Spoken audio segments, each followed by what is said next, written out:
everybody, welcome back for another video. Today I'm going to talk about less lethal whack-a-mole. That is absolutely a real thing. I see it all the time now, and I see it on social media. People are just trying to do whatever is the latest fad, and they're trying to make their launcher more capable, and they're trying this and they're trying that because someone told them to do it. And what is happening is it's failing, and then they're coming back onto the social media platform and they're asking, I did X and it didn't work, and then I went back to the stock and that didn't work, and now my launcher's not working and it's leaking air and it won't work. And they get very frustrated because some expert told them that, you know, if you change your spring, you go to a better spring, you're suddenly going to get so much better performance, or that the stock is somehow inferior and that you need to upgrade.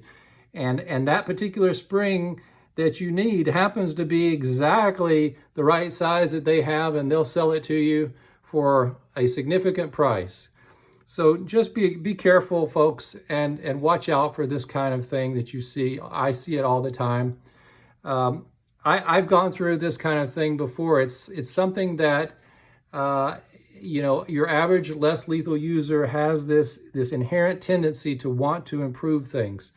And I've purchased springs, and I can tell you a little story where I tried this spring or this spring, and I can tell you that for example, this spring is so much stronger and looks the perfect specs. It looks like it would work perfectly, but if you try to put this spring in a TCP or a VKS, it won't work.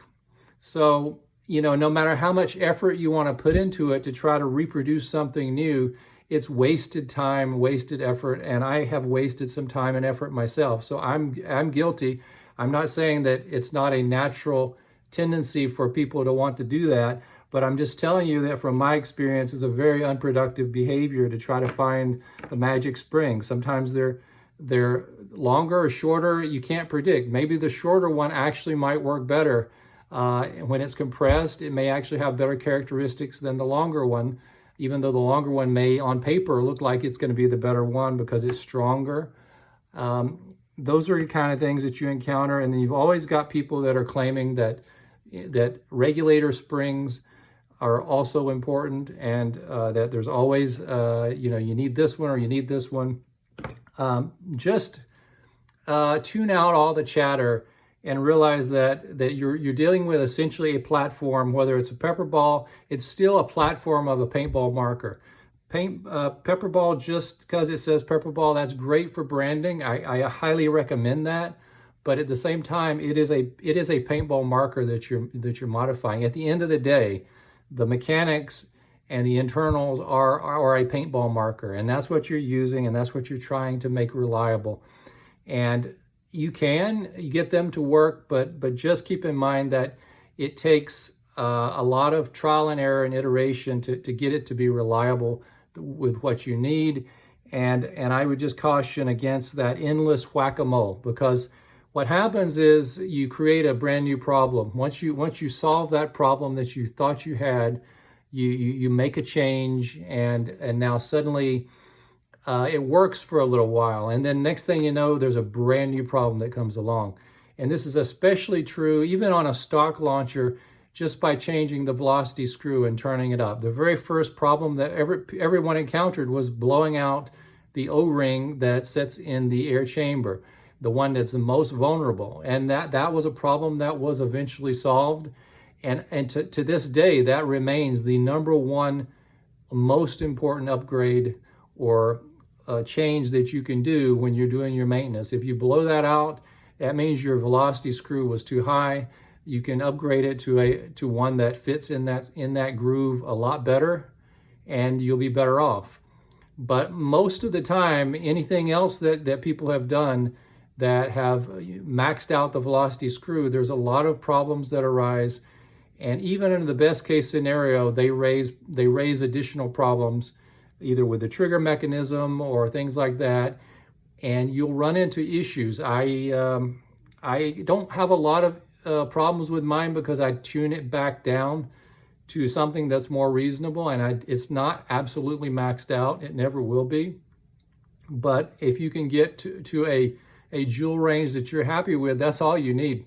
I see folks now who think that they want to take one of these and they have an illusion that going up another, basically what they're doing is getting another 10 joules.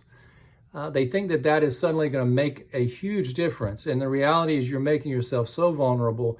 You're putting yourself on this very slippery slope, legal-wise, in terms of the additional mods and things that you've done. But you're also making yourself extremely vulnerable that your tool of choice may not work for you. And I just don't want to see that happen to anyone. I would hate to see that happen. You might be able to get a spring, for example, like the VKS spring, that happens to work. And the reason why that works, it was not by chance. It was because they had a company and they had a lot of people and they had research and they figured out how to make it work.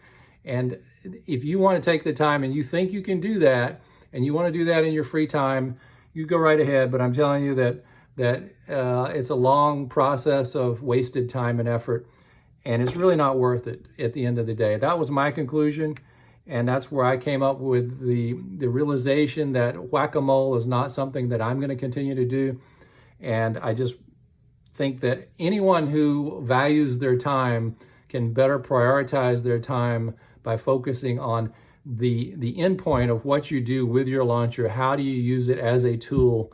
And what are the strategy and the planning and the practice that you need, rather than spending all of your time obsessively, compulsively thinking about what can be changed about it, cosmetically, functionally.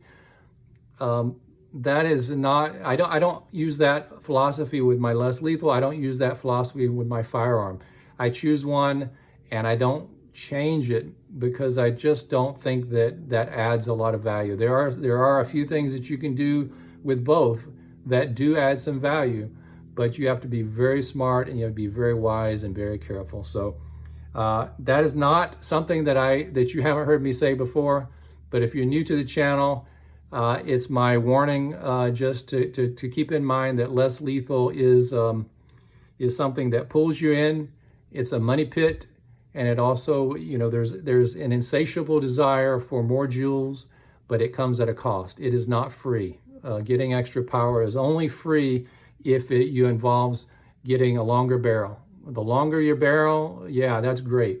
But it also makes a really bulky launcher more bulky. And so just keep that in mind. So that's all I got to say about it today. I'm going to end it right there. Questions, comments, let me hear from you. I always love to hear. Everybody take care, be safe. We'll see you next time.